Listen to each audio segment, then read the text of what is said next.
Life begins and life ends on the homestead. Here's a cute little mouse. I think mouse. Looks like it. Too bad it didn't make it, but it's just as good for us.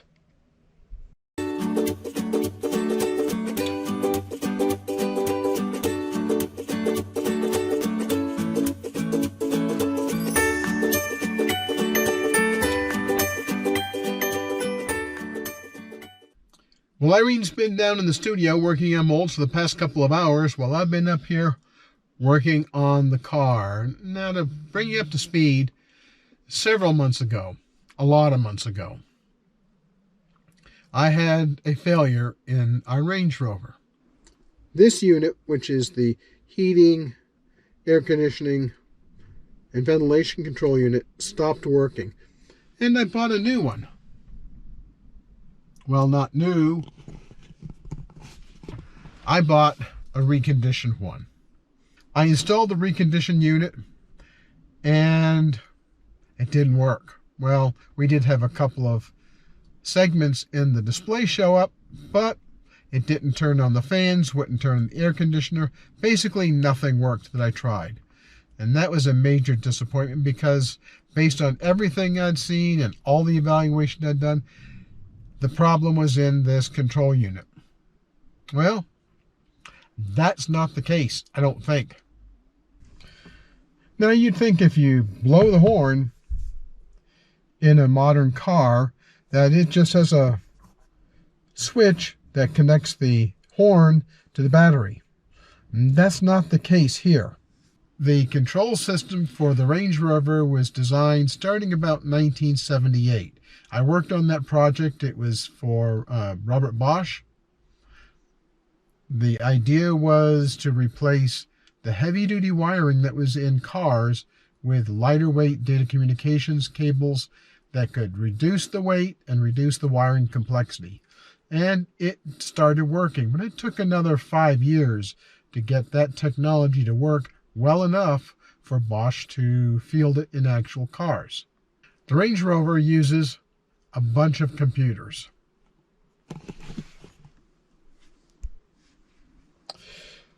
Honking the horn makes a connection through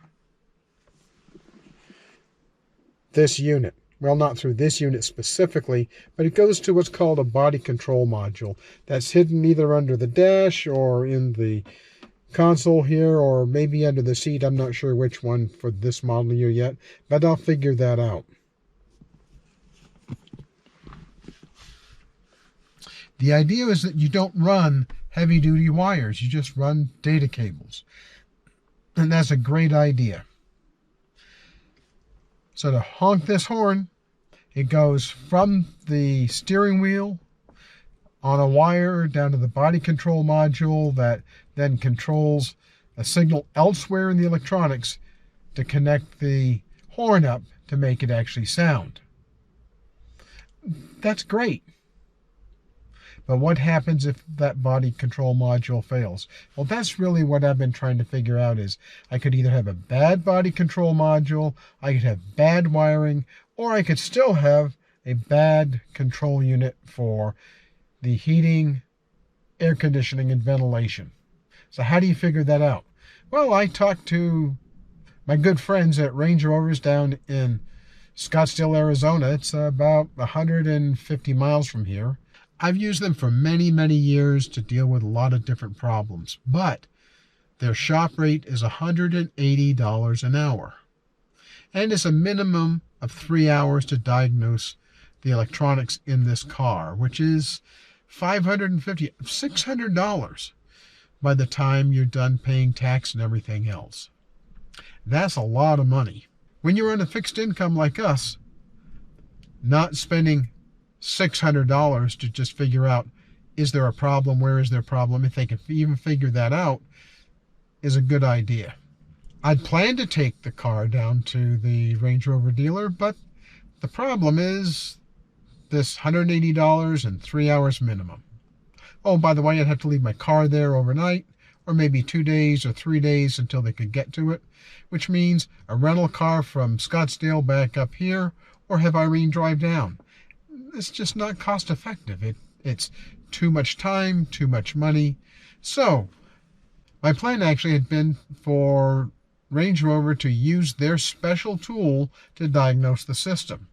One of the things I found out is it's not going to actually test the wiring between the body control module and this HVAC control module.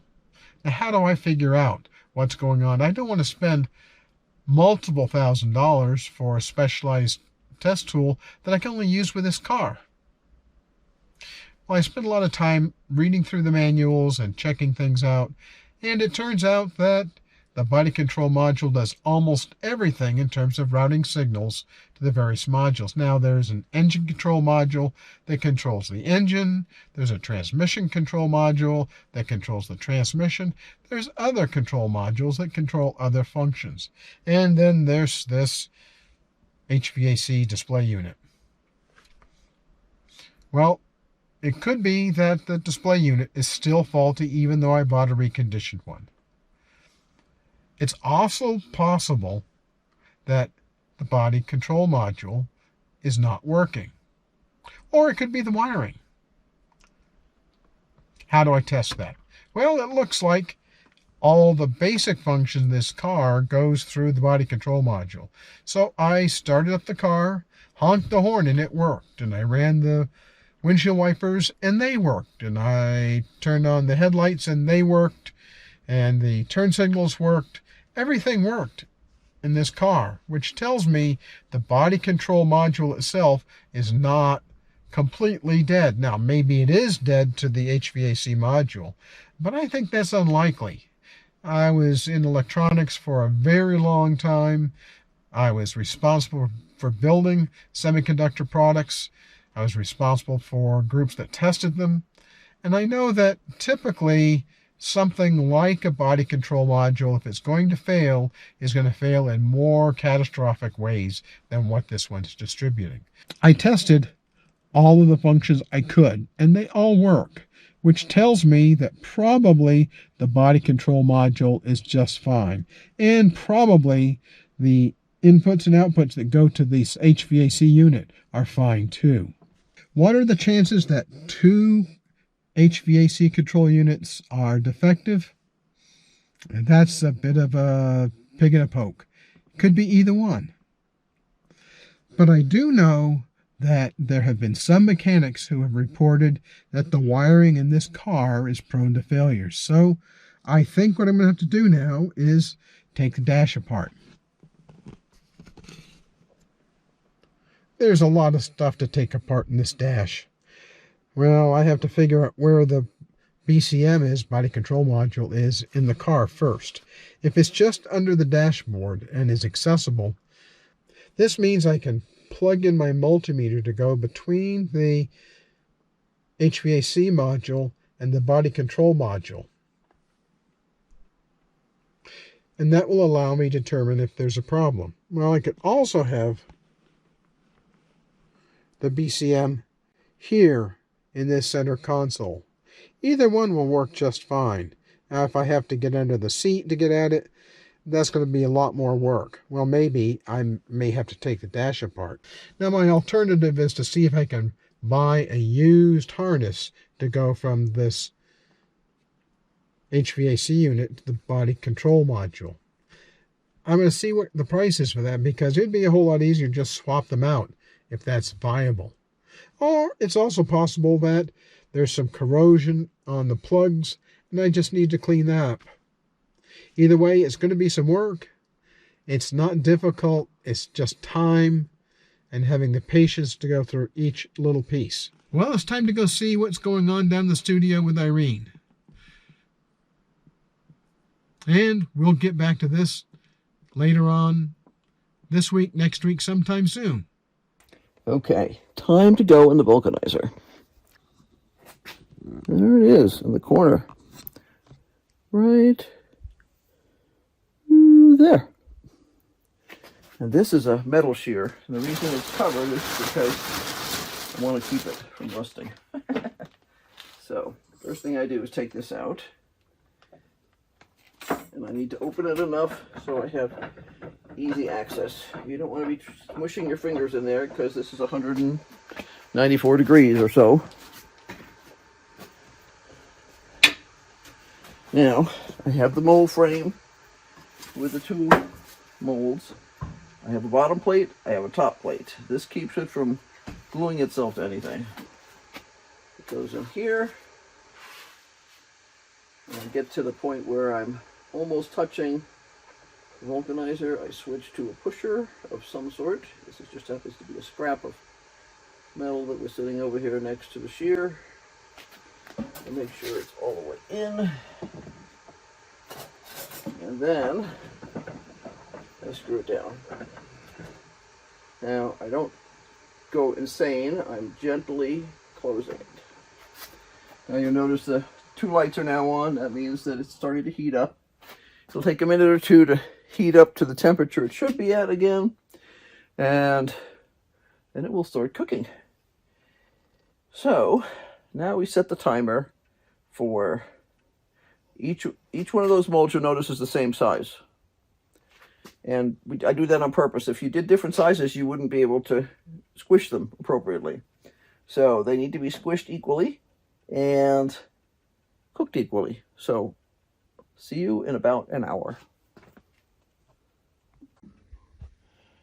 Okay, while the molds are cooking, first thing I'm going to do is cut off the extra molding material here on the ones I made this morning. This is easy to cut. I try and make it fairly neat, but I don't obsess about creating a perfect mold. I just want it to be a functional mold. Obviously, there's a certain level of perfection that's necessary in order for it to be functional, but all I'm doing is trimming this off so it doesn't get in the way when I go to actually fill it with wax. Now, what I had already done before I actually started making the new molds was I had pulled out this little guy here. You see there was one like that in there. That's the cone shape that produces a funnel. Do the same thing with this guy.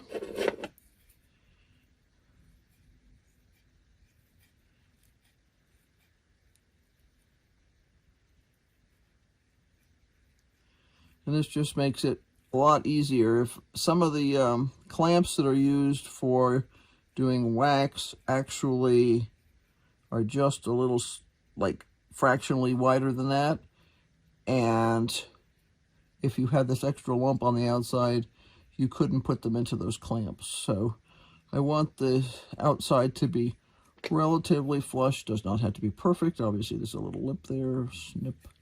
There we go.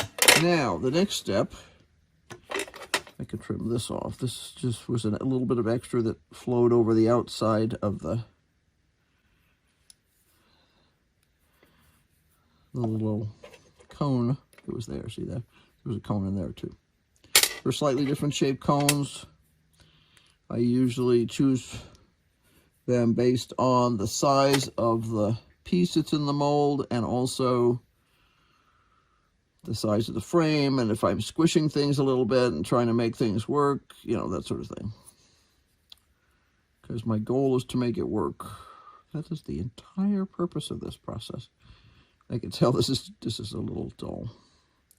I wouldn't normally trim this with this particular knife. Okay, now what I'm going to do, and I'll show you with a magic marker rather than with a knife, is I'm going to cut here. I'm going to cut here. When I get to the corner, I'm going to go up like that, and I'm going to do the same thing here. And what that's going to create is kind of a specific profile that locks things together and makes it obvious that even if these two sides were to become separated, make it obvious that, you know, then that they go together. Then I'm going to cut down the side like that. And I'm going to cut down the side like that. Let's see, this is this is a risk clasp. So this is a smaller piece. I think it'll only come up to about here, in here. Yeah, some of them come up pretty close to the end, but this one I think will only come up to about here. And I will cut past that because I want the flexibility of being able to open the mold completely. And I'll do the same thing again with this guy. You can see the dark on there. That's just from the dust on my fingers. And that's a D-shaped buckle. So, okay, I will bring you back when I've cut these guys open. I do not want to show you cutting because I have learned from experience that what you need to do is focus 100% on cutting and not on talking or doing anything else, or you will cut yourself. And that is a bad thing because what you actually cut these things with, let's see if I have one over here. I may not. I have a spare one that lives over here sometimes, but nope, I don't have one. You cut it with a scalpel, and yeah, they're the same kind of scalpels, the same kind of sharpness that surgeons use. So yeah, do not cut fingers. Bad thing. See you in a few minutes.